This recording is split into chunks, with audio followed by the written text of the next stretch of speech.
Black men secretly hate their mama. Black men's issue is not really with you, ladies. It's with their mother because their daddy left their mama.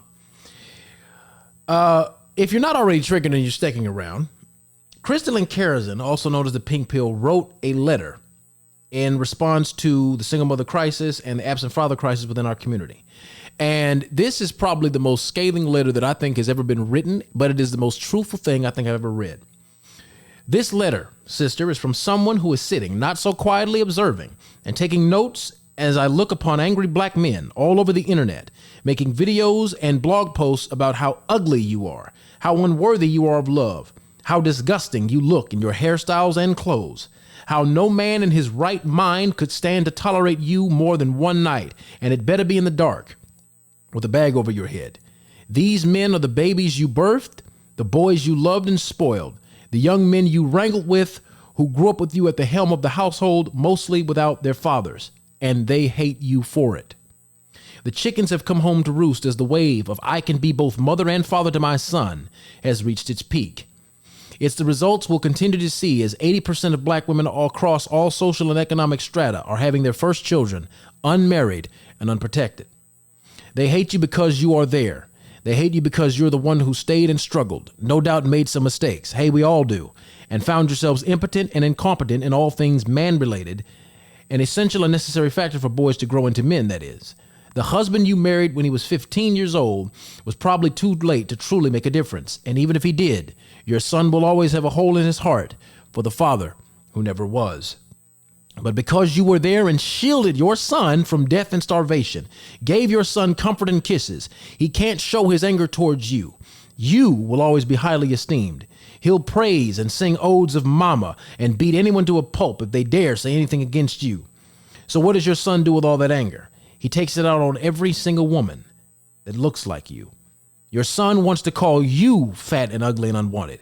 He wants to say that you're too black and nappy-headed to be beautiful. You must be all of those things because if you weren't, then maybe his father would have thought that you were worth sticking around for.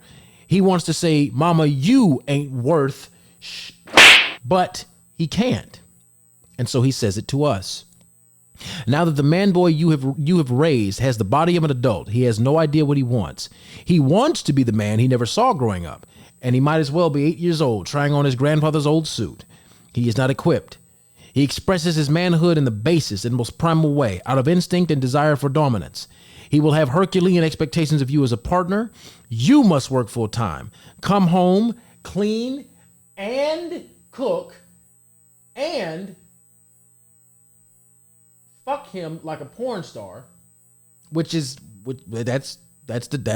ladies, I would say that's the truth. At 3 a.m, that is, support him in every decision he makes, no matter how idiotic.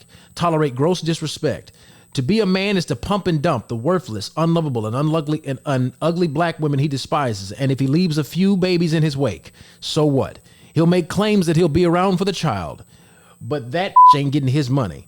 He'll be there for birth and bring you the grandmother along to fawn, and within 5 years, he'll be gone and maybe show up for sporadic weekends and day trips to Disneyland. But he'll leave you to do all the heavy lifting. And that son that you raise will grow up and hate you and us too. You birthed him, but he hates you because it's just easier. These men who hate you and all of us will disguise their venom about how our attitudes and hair and hats and hair hats and obesity make us undesirable to all races. So don't even bother going on pages like Beyond Black and White because you're just a thirsty black bitch. And don't you know that nobody wants you? He'll tell you that his verbal barbs are done out of love because he wants you to do better. That black man will even say that while he spits on you, he really only dates and mates with black women. So that's proof that he really does care, right? Pleasing him will always be a moving target because you're not meant to win, only run on the fucking hamster wheel frenetically and breathlessly, only to go nowhere. And when the relationship fails, the men who dog you tell you that you needed to choose better, while having no desire themselves to actually be better candidates. They want us as women to make them as men better, all the while knowing that we cannot. We cannot rebirth what has already been birthed. We cannot recreate what has already been created. And so many of us want so much to please him because, after all, he is our son.